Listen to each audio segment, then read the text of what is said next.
ওই বাঞ্চত তোর দাদা 10 টাকা পায় কি আর দিতে না কেটে বাস মিছলে দে ইয়াদ নাই তুই এই দাম করবে তুই কি করবে তোর একটা চিংকো মাছ না দাও লয়ে দিব আয় আয় চিংকো মাছ না কি তাই ও আমার কাছে টেহারে আমাদের তিদার এখন আর টেহারে না তো কোন বছর টাকা দিছিল আমার তো মনেই নাই এদি হয় মন হই নাই চিন্তা করে দেখ এখন আমার সাথে টাকা হোক না আমি এখন টাকা দিতাম না কয়টা আনিস তোর কাছ থেকে 10 টাকা 10 টাকা একটা কাম কর তুই এরে তুই একটা শর্মায় দে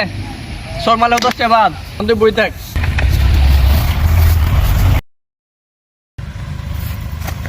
হ্যাঁ ভালো রে